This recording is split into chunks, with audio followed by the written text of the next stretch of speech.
Hello, welcome to the podcast. And of course, it's good to be back here again. And, you know, a lot has happened over the week and over the days. And so many things happen. Beautiful things now, not anything sad. Of course, it's always the good and the bad. But let's focus more on the good for now before we delve into something more.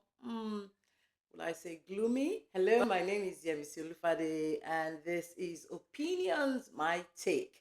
And this is where I get to give my take on, trending issues and issues that bothers me really. Sometimes when I just sit down, I'm thinking of some things and I'm reading some comments and I'm like, are these people really saying it as it should be? And then I say, well, I will give my final take on whatever comments I see online or on any topic. And that's why this podcast is here. And so, like I said a lot of things happen during the week. One was a fantastic one for me. I've been craving to have my record player, and my daughter just surprised me with one. And it was even funny because when I saw it was like a briefcase, so portable. And I was like, you bought briefcase. Okay, I hope it's not too costly. It's looking costly. Oh." And she said, no, it's just 10K. I said, how can this briefcase be 10K? And then it was later she said, she opened it and said, Mommy, it's your record player. I didn't know what to do. I was taught. I felt like some tears were at the back of my eyes, trying to come out. I was like, don't cry, you big girl. But I just thought how touched and how moved I was. And, I've been having a fantastic time playing my records, my old school records, from Patti LaBelle to Stevie Wonder to, it's been fun, and I thank God for that. God bless you, Victoria, my baby. And so I'm moving on to what I'm going to talk about today. It's, well, you would say on a rather sad note because it's not a pleasant talk. It's not things that people want to talk about. I'm talking about the issue of death, losing someone, and all of these things. It's not pleasant to many. It's not a topic someone wants to just talk about, but sometimes we have to talk about some things. And so, what am I going to be discussing today? It's about the issue of death and losing someone, losing family members, friends, and everything. And when you look at it, it's I keep saying to myself that it's difficult more for the people that are left behind than for the person that has gone.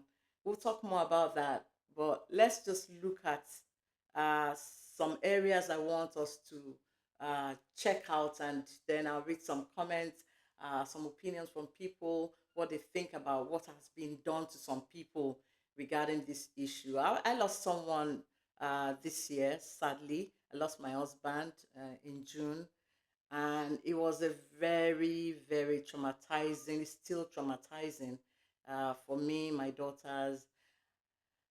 It was something we didn't expect, and when it came, being with him for the last days of his life was something I don't think I'll ever forget, because it keeps coming back, and I keep going there and getting out of it. But God has been good. He's been making us strong. He's been making me strong. But then there comes people, I just observed that that period, a lot of people were asking questions, and some of them I'll feel like, am I really hearing this person right? Some people will be like, the first thing they will probably ask you is that, what killed him? I just feel that there are some questions you just don't ask. Or maybe it's not that you just don't ask. It's like, is it the right time for this? Sometimes I feel when someone has lost someone very close or special, or just lost someone, I feel if you don't know what to say, if you don't have anything to talk about, you can just stay with the person and be quiet. You can hold hands if the person is that close enough that you can hold hands and be quiet with that person. And don't make assumptions, don't give judgment, don't ask too many questions. It's a period for them that they are in a very, how would I put it now, a very deep place. They don't even know sometimes what they are doing. They don't even know sometimes how they feel. So when you come around and it's like you just want to talk about things, you want to ask questions, you want to it becomes too overwhelming. It becomes too like, hey, can you be sensitive for a bit here? So when the questions come like, oh, what happened? Was it an accident? Was it not? Was that person not feeling well, or or was he? Or what kind of sickness was the nature of the sickness? And the questions come. Sometimes it's not that they just want to, you know, be nosy or want to delve into it. Sometimes it's just because they care. They've not seen. They've said some of them have seen this person like 2 weeks ago, and the person was okay, or a month ago, and then they're hearing that this person is dead. So it's natural that it's coming from a place of concern, of curiosity, of shock, even sometimes shock. That what happened to this person? And so, but what I'm saying and what I'm thinking about is, you may want to leave the questions for later. Maybe what that person needs. Well, it's different with everyone. For me, I feel it would be better to leave the questions for later. Just hold my hands or stay with me and be quiet with me, and you know, don't let me. It's never an easy one. It's a tough one. But something happened, and I think it was Said Balogun. I don't know. A lot of you might, some of you might know Said Balogun.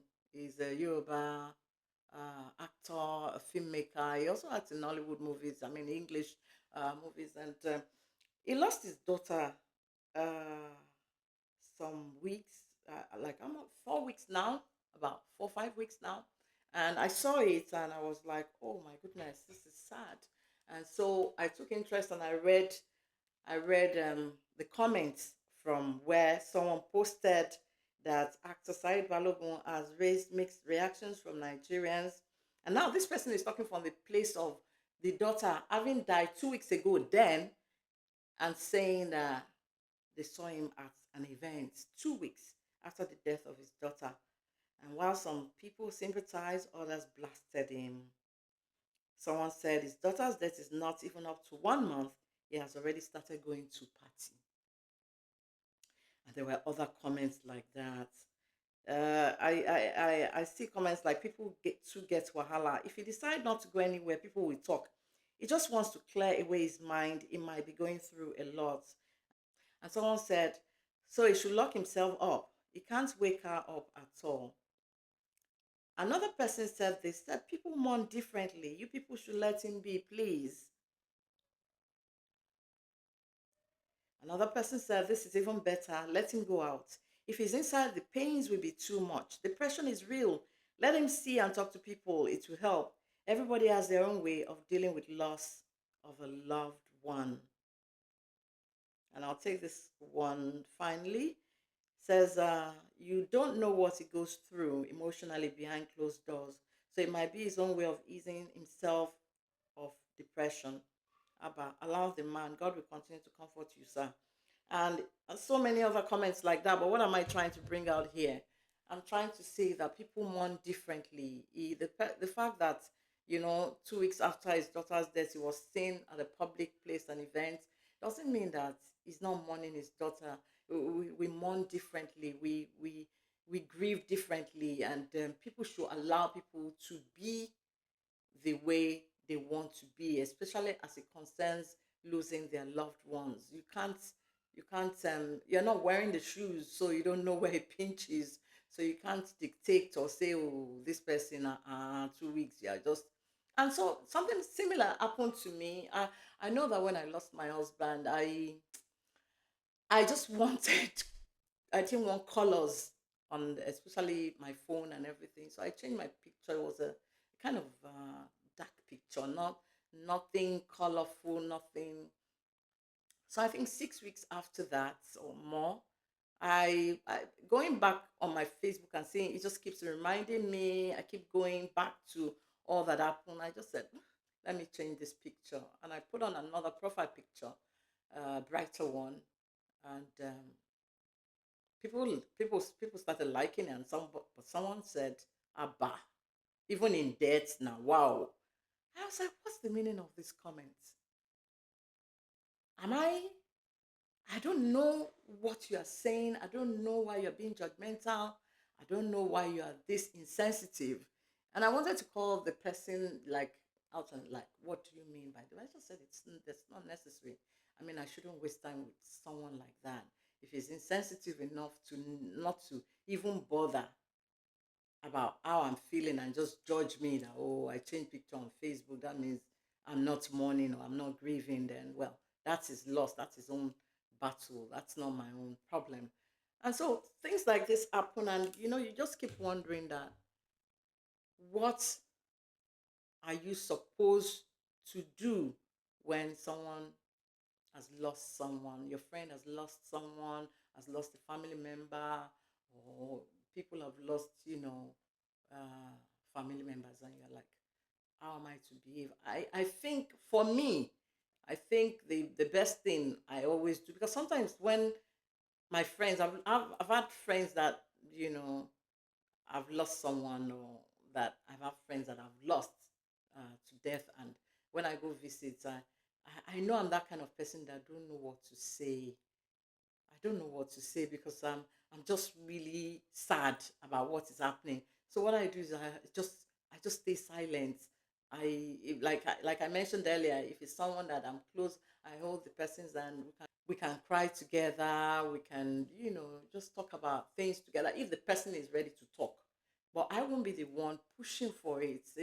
It's something that we should know how to be sensitive. And then another thing that happens is like sometimes people don't check on people. They just, once they leave that message, oh, sorry, my condolences, and that's it. And these are even supposed to be friends that should actually visit or check up on you. If they check up on you once or even call you once, that shouldn't be the end of it. Maybe another 3 weeks. Because this thing is real. The trauma, the depression is real.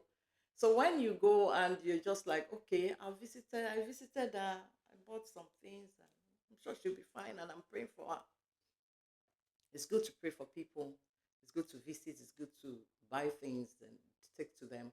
But I also think it's still good to check up on people and see how they're holding on, see how they're feeling, how they're doing.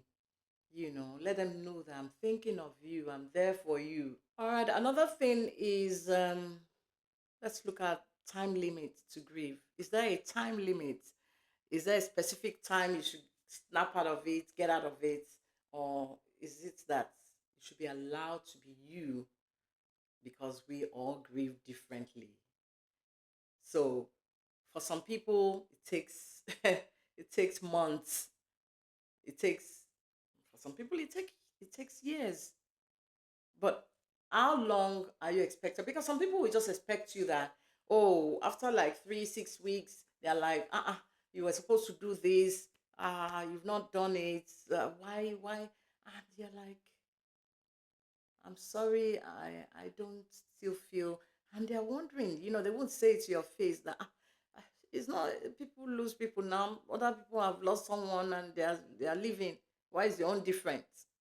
But we must note that it's different for everyone. It's not, don't expect people that, okay, because maybe when you lost your dad or your mom, after 2 weeks, you're back to work, you are swinging, not that you are not mourning, but you are active again. Yes, that's you, and thank God for you and for that way that you. But for some people, it doesn't work like that. For some people, they're still stuck there, and they need time. They even need therapy sometimes to get out of where they are. So you need to understand that and respect that. I think that's the word. You need to respect that and give them that time while also being encouraging and motivating them. Don't just think that, oh, it's just like someone telling you that, oh, a woman had how would I put it?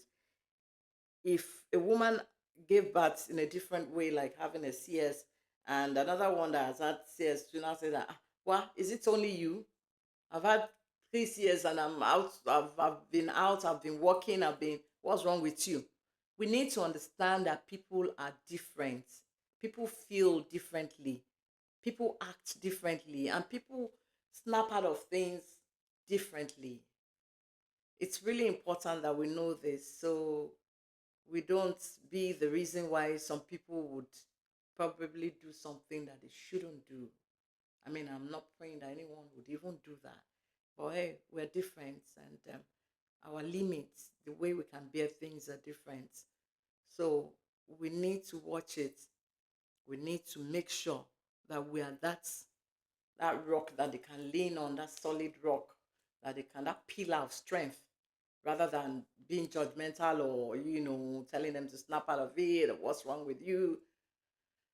It's a sensitive thing. It's a big thing. I remember when I lost my mom. She passed in the year 2000. She saw the millennium, and I tell you, I didn't know where I was for like 3 months. Yeah, I was alive. I was living, everything, but I didn't know where I was.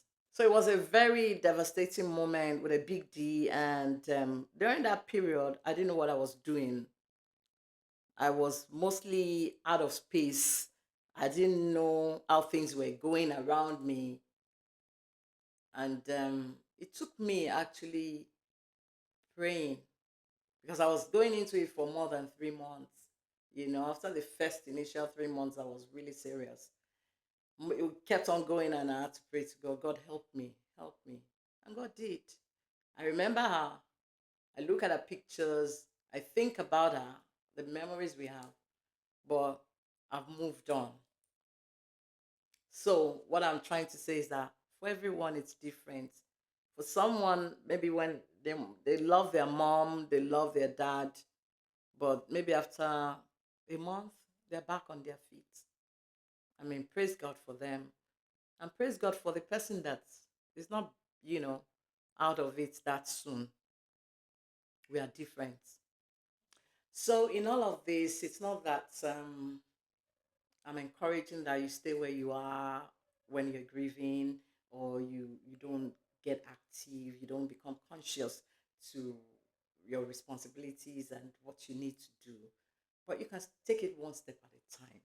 If it's that the fact that you need to see a therapist to get out of it, if it's too traumatic, too overwhelming for you, get to see a therapist, and get help to get out of where you are, the dark place, so that you can move up to the light, because that's where is best. So no need to stay in the dark. So get help for that. And if it is you make after that, you need to make conscious effort, because life is for the living, and you need to live. If you are living, bills must be paid. You need to work for your for you need to work to pay the bills, and so you need to get back to work. Nobody, no boss would say that, oh, because you lost your mom or you lost your husband or your wife, they can give you a year to more. No, it's never done. I've not seen it done. So you need to make active steps, make conscious decisions to get back to life and living. you know you can't stay there. You can't. It's never easy, but you must do it. It's for your own good. Concerning all that we have said today on the podcast, what are your thoughts on this? And do you think there's a time limit for grieving, for mourning? Do you think there's a time limit? How do you think people should respond to someone that has lost someone? What should they be more sensitive, or do you think, just let me have your thoughts in the comment section. Let's know what you think about all of this. And let's continue to be that pillar of strength to people who need our help, who need our support. Let's not be judgmental. Let's not be the kind of people that will make them feel worse than they are. Let's be that pillar of strength, and God will help us all. Thank you for joining me on the podcast today. It's been wonderful. And yes, happy new month. Yes, it's a new month, and we're thanking God for life, for the gift of life. God is good, and we must never forget or lose sight of that. Take care of you. Bye bye.